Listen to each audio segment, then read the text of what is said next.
Good morning बच्चों। अभी हमने अपने पिछले सेशन में औपचारिक पत्र पढ़ा था। सबसे पहले मैंने आपको पत्र के प्रकार बताए थे। दो प्रकार होते हैं, औपचारिक पत्र और अनौपचारिक पत्र। तो औपचारिक पत्र हमने पढ़ लिया था, मैंने आपको होमवर्क भी दिया था, वो आपने कर लिया होगा। आपको प्रैक्टिस करनी है, सीखना है। आज हम अनौपचारिक पत्र ले रहे हैं। अनौपचारिक पत्र का जो विषय है वो बहुत ही विस्तृत है बच्चों। निमंत्रण देने के लिए, किसी को बधाई देने के लिए, शुभकामना के लिए, किसी का स्वास्थ्य, किसी का हाल पूछने के लिए, पैसा मंगाने के लिए, कोई शुभ सूचना देने के लिए या किसी के प्रति आभार प्रकट करने के लिए अनौपचारिक पत्र लिखे जाते हैं। लेकिन सबसे पहले ये पत्र किसको लिखे जाते हैं? ये अपने परिवार के जनों को, अपने संबंधियों को, अपने मित्रों को लिखे जाते हैं। ये कार्यालयी पत्र नहीं है, ये पत्र कार्यालय को नहीं लिखे जाते हैं। और इनका जो प्रारूप होता है वो औपचारिक पत्रों से भिन्न होता है, क्योंकि हम जिसको लिख रहे हैं, पहले में हम कार्यालय को पत्र लिख रहे हैं जिनको हम जानते नहीं हैं, जिनसे हमारा कोई डायरेक्ट रिलेशन नहीं है। हम कभी कभी तो अनौपचारिक पत्र, औपचारिक पत्र ऐसे भी लिखते हैं जिनको हम जानते ही नहीं, तो इसलिए। और अनौपचारिक पत्र उनको लिखे जाते हैं जिनको हम अच्छी तरह से जानते हैं। तो ये दोनों प्रारूप भिन्न भिन्न होते हैं। जैसे मान लीजिए आप किसी हॉस्टल में हैं, आपके दादाजी का स्वास्थ्य खराब है, तो आप घर के लिए पत्र लिख रहे हैं कि दादाजी का स्वास्थ्य कैसा है। तो ये अनौपचारिक पत्र हुआ जिसमें महोदय या सेवा में, सविनय निवेदन, इस तरह के शब्दों का प्रयोग बिल्कुल भी नहीं होता है। और बच्चों एक चीज और, आजकल जो ये अनौपचारिक पत्र हैं ये सीमित हो गए हैं। जो कार्यालयी पत्र हैं, जो आपने पहले पत्र पढ़े थे, वो बहुत इंपॉर्टेंट है, वो आपके रोज काम आएंगे। लेकिन अनौपचारिक पत्रों की जगह SMS के संदेशों ने, व्हाट्सएप के मैसेजेस ने ले ली है।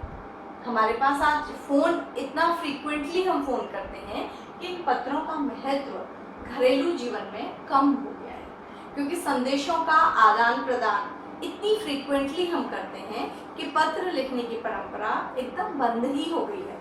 आपको पता होगा कि 2-3 साल पहले हमारा डाकखाने से पत्रों का जो आदान प्रदान है वो भी बहुत ही कम हो गया है। और एक संदेश का माध्यम होता था टेलीग्राम, वो तो बिल्कुल बंद कर दिया गया है बच्चों।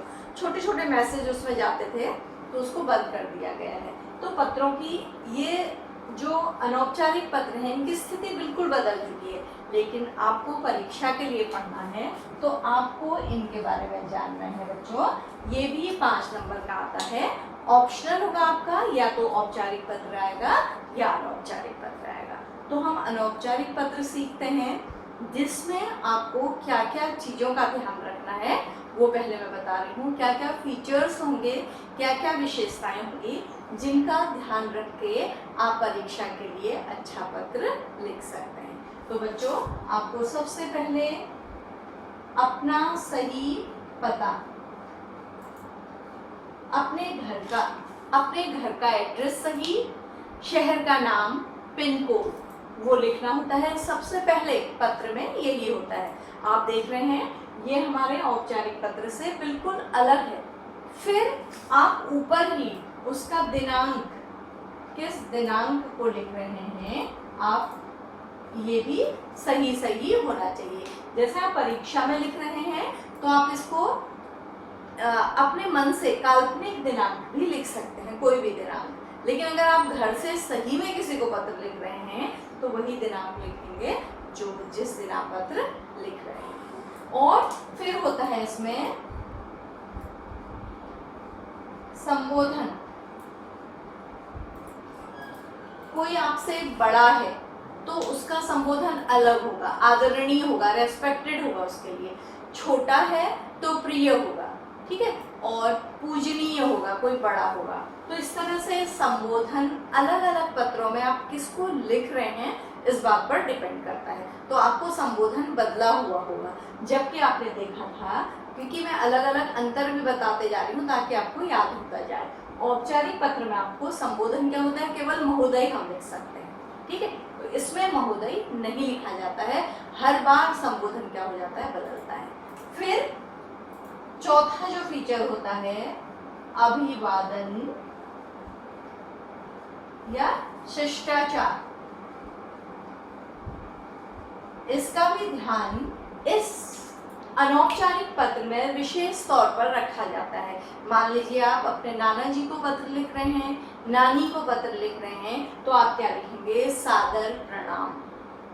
शिष्टाचार है ये हमारे वहाँ। और हम छोटे भाई को पत्र लिख रहे हैं तो स्नेह या प्यार लिखेंगे बच्चों, तो ये जरूरी होता है इसमें लिखना। और प्रारूप जब हम सही प्रारूप लिखेंगे तभी हमको पूरे नंबर मिलेंगे, तो इसका ध्यान रखना है। उसके पश्चात हम आते हैं हमारे विषय के लेखन पर। विषय लेखन इसका फॉर्मेट एक होता है, लेकिन जो बीच का मटेरियल होता है वो अलग अलग होता है। कोई भी हमें जो प्रश्न आया है परीक्षा में उसके अकॉर्डिंग हमारा विषय लेखन बदल जाएगा।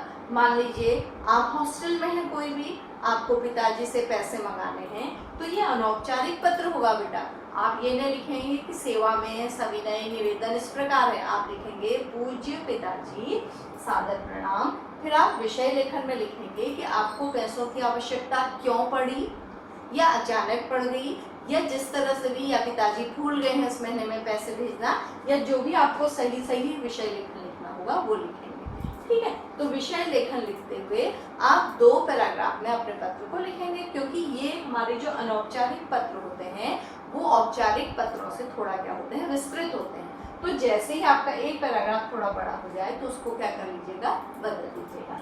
फिर बच्चों आपका छठा फीचर होता है कि इस पत्र में आपको समापन की सूचना भी देनी होती है। मान लीजिए आप अपने फादर को पत्र लिख रहे हैं, मदर को लिख रहे हैं, तो माँ से कहेंगे कि अब मेरे पढ़ने का समय हो रहा है, या मैं घूमने जा रहा हूँ,